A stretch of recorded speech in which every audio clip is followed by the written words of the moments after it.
بسم اللہ الرحمن الرحیم۔ السلام علیکم ناظرین، پچھلی ویڈیو میں ہم نے آپ کو بتایا تھا کہ اگر سیٹلمنٹس ہو جاتی ہیں تو پیر کو فیصلہ سنا دیا جائے گا، اگر سیٹلمنٹس نہیں ہوتی تو اس کو مزید کھینچا جائے گا۔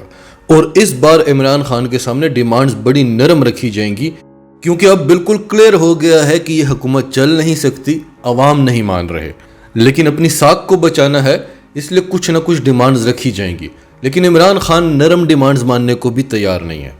ان کی ایک ہی ڈیمانڈ ہے کہ میں نے اپنے دم پر آنا ہے، آپ صرف الیکشن کروائیں۔ اب سمجھ یہ نہیں آتی کہ جب بھی نون لیگ کے خلاف فیصلہ دینا ہو، ان کو منانے کی کوشش کیوں کی جاتی ہے؟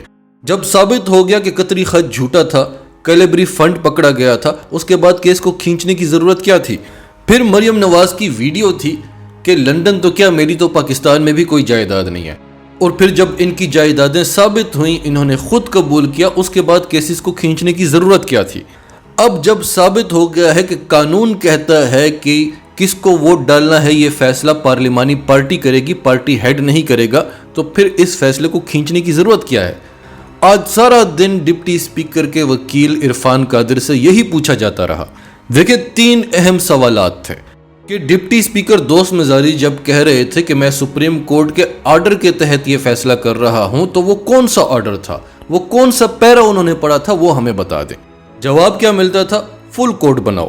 پھر دوسرا سوال یہ کیا جاتا تھا کہ کس پارٹی کا ساتھ دینا ہے، یہ فیصلہ پارلیمانی پارٹی کرتی ہے یا پارٹی کا ہیڈ کرتا ہے؟ جواب کیا ملتا تھا؟ فل کورٹ بناؤ۔ اور پھر سب سے اہم سوال یہ کہ دوست مزاری کو آ کر کسی نے خط پکڑایا نہیں ہے، تو ان کے پاس وہ خط کیسے آیا؟ کیا ان کی پاکٹ میں کوئی فیکس آئی تھی؟ اس کا مطلب یا تو وہ خط جعلی تھا، وہ خط تھا ہی نہیں، صرف چودھری شجاعت کی طرف سے گرین سگنل ملا تھا، یا پھر دوست مزاری وہ خط پہلے سے جیب میں لے کر آئے تھے۔ تو اس کا جواب بھی کیا ملتا تھا؟ فل کورٹ بناؤ، نہیں تو یہ ناانصافی ہوگی، نہیں تو یہ ہو جائے گا، نہیں تو وہ ہو جائے گا۔ ہم نے آپ کو پہلے بھی مثال دی ہے کہ جب چور کو سزا دی جاتی ہے تو چور یہ نہیں کہتا کہ جس کے گھر چوری ہوئی ہے اس کے خلاف بھی تو کوئی فیصلہ دو، نہیں تو برابری نہیں ہوگی۔ نون لیگ ہمیشہ یہی کرتی رہی، جس کی وجہ سے عدالتوں پر دباؤ آتا ہے تو پھر وہ پی ٹی آئی کے خلاف بھی کچھ ڈھونڈنے کی کوشش کرتے ہیں تاکہ ان کو لگے کہ ہم برابری کی بنیاد پر فیصلے دے رہے ہیں۔ اینی ویز، جو بھی ہوا، انہوں نے ذلیل و خوار ہونا ہے۔ یہ حکومت چل نہیں سکتی، عوام اس بار ماننے والی نہیں ہے، اور عوام کسی بھی حد تک جا سکتی ہے۔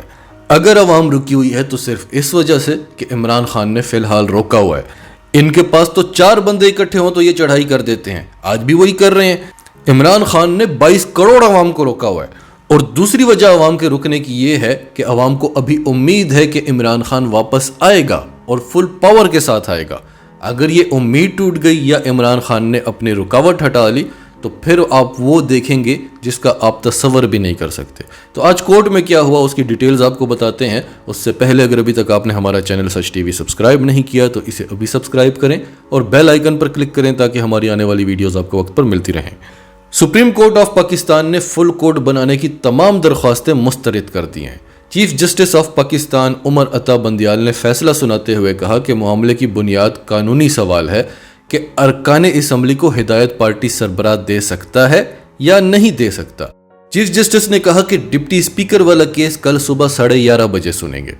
فیصلے کے مطابق سپریم کورٹ نے وزیر اعلیٰ پنجاب کے کیس میں فل کورٹ بنانے کی استدعا مسترد کر دی ہے، کیونکہ فل کورٹ تب بنائی جاتی ہے جب معاملہ بہت کمپلیکیٹڈ ہو، اور پاکستان کی تاریخ میں 3-4 بار یہ فل کورٹ بنی ہے، اور اگر یہ روایت چل پڑی پھر ہر پارٹی کہے گی کہ ہمارے لیے فل کورٹ بناؤ، اس امید میں کہ فل کورٹ بنے گی تو ہمارے حمایتی ججز بھی بیٹھے ہوں گے۔ تو چیف جسٹس نے کہا کہ فل کورٹ بنانے کی تو ضرورت ہی نہیں ہے، اور اگر فرض کریں کہ بنائی بھی جائے تو وہ ستمبر سے پہلے نہیں بن سکتی، تو تب تک ملک کو کیا ایسے حالات میں چھوڑ دیا جائے؟ اس سے قبل چودھری شجاعت حسین اور پیپلز پارٹی کی فریق بننے کی درخواست عدالت نے منظور کر لی تھی، جبکہ اس سے قبل سپریم کورٹ نے فل کورٹ پر فیصلہ محفوظ کر لیا تھا۔ ڈپٹی اسپیکر پنجاب اسمبلی دوست محمد مزاری کے وکیل عرفان قادر اور پرویز الہی کی طرف سے وکیل علی ظفر عدالت میں پیش ہوئے، جبکہ پیپلز پارٹی کی جانب سے فاروق ایچ نائک اور چودھری شجاعت حسین کی طرف سے بیرسٹر صلاح الدین نے عدالت میں فل کورٹ بنانے کی درخواست پر دلائل دیے۔ چیف جسٹس نے کہا کہ فل کورٹ بنانے کے لیے مزید قانونی وضاحت کی ضرورت ہے۔ دلائل سن کر فیصلہ کریں گے کہ فل کورٹ بنانا ہے یا نہیں۔ چیف جسٹس نے پوچھا کہ میرٹ پر دلائل کون دے گا تو وزیر قانون اعظم نذیر تارڑ نے کہا کہ بار کونسل کی آرٹیکل 63A پر نظر ثانی کی اپیل سن لیں۔ جواب میں جسٹس اعجاز الحسن نے کہا کہ ہمیں مزید دلائل سننے ہیں، مزید وضاحت چاہیے کہ کیوں لارجر بینچ یا فل کورٹ بنایا جائے۔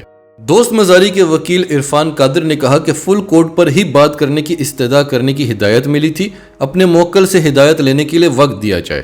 حمزہ شہباز کے وکیل منصور آوان نے بھی کہا کہ ہمیں ہدایات لینے کا وقت دیا جائے، یعنی کیس کو لمبا کھینچنے کی کوشش کی جاتی رہی۔ فاروق ایچ نائک نے کہا کہ لگتا ہے کہ ماحول گرم ہے، ہماری درخواست ہے کہ کل صبح فریش مائنڈ کے ساتھ یہ کیس سن لیں۔ چیف جسٹس نے کہا کہ کیا آپ کو لگ رہا ہے کہ ماحول گرم ہے؟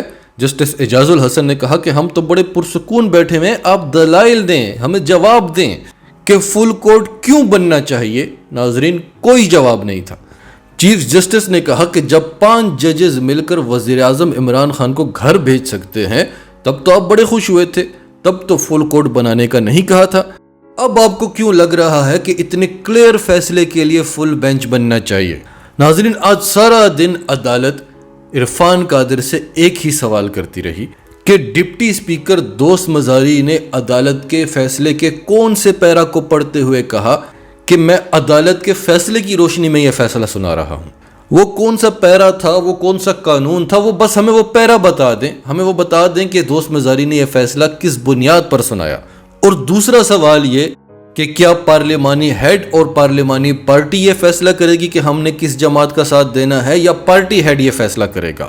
یہ دونوں کتنے کلیئر سوالات ہیں، آپ کو بھی سمجھ آ گئی ہوگی، لیکن اتنے بڑے وکیل عرفان قادر کو یہ بات نہیں سمجھ آ رہی تھی۔ وہ بار بار یہی جواب دیتے رہے کہ مجھے تو سمجھ ہی نہیں آ رہا کہ عدالت پوچھ کیا رہی ہے۔ عرفان قادر نے کہا کہ میں بہت زیادہ کنفیوژن کا شکار ہوں، بالکل سمجھ نہیں آ رہی کہ سوال کیا ہے، جس پر چیف جسٹس اعجاز الحسن نے کہا کہ آپ عدالت کو سن تو لیں، یعنی ڈریگ کیا جا رہا تھا، کنفیوژن بنائی جا رہی تھی، ٹائم گین کیا جا رہا تھا، عدالت کا وقت ضائع کیا جا رہا تھا۔ جسٹس اعجاز الحسن نے کہا کہ آپ سنیں گے تو آپ کو سمجھ آئے گی کہ ہم کیا پوچھ رہے ہیں۔ عرفان قادر نے کہا کہ ہم آرام سے اس معاملے کو سمجھ سکتے ہیں۔ اعجاز الحسن نے کہا کہ آپ پہلے سنیں تو صحیح کہ ہم کیا کہہ رہے ہیں۔ اور پھر چیف جسٹس نے عرفان قادر سے مکالمہ کرتے ہوئے کہا کہ مجھے لگتا ہے آپ کو سننے میں مشکل پیش آ رہی ہے، اگلی بار اگر آپ نے عدالت کی بات کاٹی تو آپ کو واپس اپنی کرسی پر بٹھا دیا جائے گا۔ عرفان قادر نے کہا کہ آرٹیکل 14 کے تحت آپ مجھے ڈانٹ سکتے ہیں، آپ کو یہ حق حاصل ہے۔ جسٹس اعجاز الحسن نے کہا کہ آرٹیکل 14 کو چھوڑیں، ہم کسی کو نہیں ڈانٹ رہے، ہم آپ کو محترم کہہ رہے ہیں، آپ ہمارے ساتھ آرٹیکل 63A کو پڑھیں۔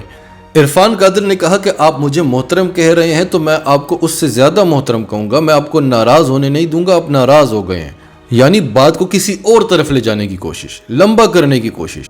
چیف جسٹس نے کہا کہ ہم ناراض نہیں ہیں، آپ دلائل دیں۔ اسی طرح حمزہ شہباز کے وکیل بھی معاملے کو کھینچنے کی کوشش کرتے رہے، انہیں بھی چیف جسٹس نے کہا کہ جو سوال پوچھا جا رہا ہے اس کا سیدھا سیدھا جواب دیں۔